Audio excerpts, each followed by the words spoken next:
Army chief Asim Munir کی ارشد شریف کی والدہ سے دوسری ہنگامی ملاقات۔ اس ملاقات میں ان کے ساتھ لیفٹیننٹ جنرل آصف غفور بھی موجود تھے، وہی جنرل آصف غفور جنہوں نے بھارت کے حملے کے جواب میں کہا تھا now wait for our surprise, اب ہمارے سرپرائز کا انتظار کرو، time and place will be of our choice, وقت اور جگہ کا انتخاب اب ہم کریں گے۔ Now it is time for India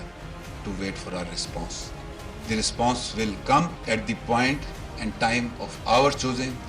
where our civil military leadership decides and as a matter of fact has decided. اس کے علاوہ بھی ان کا ایک بیان سوشل میڈیا پر بہت وائرل ہوا، جس میں وہ کہتے دکھائی دے رہے ہیں کوئی فرد ادارے سے اوپر نہیں اور کوئی ادارہ پاکستان سے اوپر نہیں۔ لیفٹیننٹ جنرل آصف غفور سابق DGISPR رہ چکے ہیں اور ان کے دور میں پاکستان فوج کے ادارے کو بہت عزت اور مقام ملا۔ ان کی موجودگی میں آرمی چیف نے ارشد شریف شہید کی والدہ سے ملاقات کی ہے۔ دیکھنا یہ ہوگا کیا معاملہ دوبارہ پلٹنے جا رہے ہیں، رجیم چینج آپریشن کے ریورس ہونے کے اثرات کیا سامنے آنے لگے ہیں۔ یہاں پر ایک اہم نکتہ یہ ہے، جنرل قمر جاوید باجوہ نے اس سے قبل ارشد شریف کی والدہ سے ملاقات نہیں کی تھی اور نہ ہی کسی آرمی آفیسر نے ان سے ملاقات کی تھی، جبکہ ارشد شریف کے والد اور بھائی اسی ادارے کا حصہ تھے اور ایک ہی دن شہادت بھی پائی۔ ارشد شریف کو بھی فوج کے ادارے سے بے پناہ محبت تھی اور وہ بارڈرز پہ رپورٹنگ بھی کرتے رہے۔ اس پورے معاملے میں فوج کے کردار پر سوالات اٹھ رہے تھے اور عوام اور فوج کے درمیان جو رومانس کا رشتہ تھا وہ ختم ہو رہا تھا۔ نئے آرمی چیف کے آنے کی وجہ سے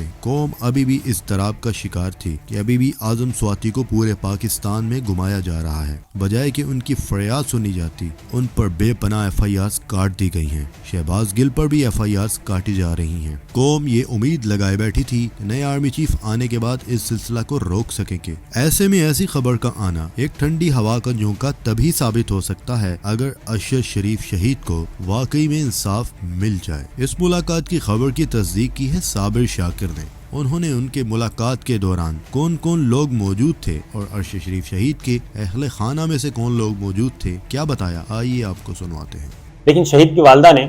اپنی بات پہ وہ قائم رہی اور انہوں نے جو اپلیکیشن دی ہے، انہوں نے کہا کہ میری اپلیکیشن، میرا مطالبہ وہی ہے کہ یہ لوگ، اور وہ اپلیکیشن جو ہے وہ بڑی اس کو پڑھیں تو اس میں کوئی خلاف واقع بات نہیں لکھی ہو۔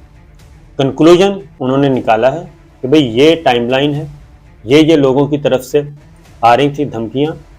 یہ ہوا سارا واقعہ جب سے رجیم چینج ہوا 9 اور 10 اپریل کی درمیانی شب کے بعد سے یہ سلسلہ شروع ہوا اور شہید ارشد شریف کے قتل پہ، یہ بے دردی سے قتل پہ ختم ہوا۔ تو اس طریقے سے یہ ترتیب سے یہ جو لوگ ہمارے رابطے میں تھے ان کو آپ کریں، وہ سچ ہے غلط ہے تحقیقات کے بعد پتہ چل جائے۔ لیکن فوج کا امیج جو ہے، اور میں آپ کو ایک بات کنفرم کروں کہ اس میں جو 2 نام آئے ہیں، ایک سیکٹر کمانڈر کا اور ایک بریگیڈیئر شفیق صاحب کا، تو کوئی غلط نام نہیں ہے، ان کی انوالومنٹ اس سارے ایونٹ میں، میں یہ نہیں کہہ رہا کہ قتل سے پہلے کے جو معاملات ہیں اس میں دونوں انوالو تھے، دونوں موجود تھے، اور جو ہمارے خلاف، کیونکہ جو پہلے 2 دنوں میں جو مئی میں FIR درج ہوئیں وہ شہید ارشد شریف کے ساتھ میرا نام بھی ہے، سمیع صاحب کا بھی نام بھی ہے، اور ایک آدھ اور بھی ہوگا۔ تو وہ جو FIR درج ہوئیں وہ جوائنٹلی ہیں، جو سندھ میں اور بلوچستان میں خاص طور پہ، تو اس میں وہ ساری کی ساری کون کنٹرول کر رہا تھا؟ وہ سارے کا سارا ISPR سے انیشیٹ ہوا تھا۔ ہمارے پاس ثبوت موجود ہیں اس کے، اور ثبوت موجود ہے ہمارے پاس باقاعدہ طور پہ، کیونکہ وہ پیس جو پروگرام کا، وہ پیس جو وہاں پہ استعمال ہوا، وہی پیس 2 دن بعد، بلکہ اسی دن جس دن پروگرام ہوا، ہم ARY کی جو نشریات چل رہی تھیں وہ ہمیں ISPR نے بھیج دیا تھا، بریگیڈیئر شفیق صاحب نے بھیجا تھا، اور وہی استعمال ہوتا ہے۔ تو بریگیڈیئر شفیق صاحب کو کون کہہ رہا تھا اور وہ کس کے حکم کی تعمیل کر رہے تھے وہ خود بتا سکتے ہیں۔ سلسلہ وہیں سے شروع ہوا، تو اس لیے یہ جو مقدمات سے شروع ہوا اور یہاں تک پہنچا اور بیرون ملکوں کو جانا پڑا، تو درمیان میں کافی کردار ملیں گے، اور یہ میں جنرل عاصم منیر صاحب سے ریکویسٹ کر رہا ہوں، اور chief of general staff general Saeed صاحب سے، اور نئے DGISPR ان سے کہ یہ کئی کردار ملیں گے آپ کو اس ساری کہانی میں جنہوں نے یہ سارے کے سارے معاملات کو خراب کیا اور یہ بدگمانیاں پیدا کی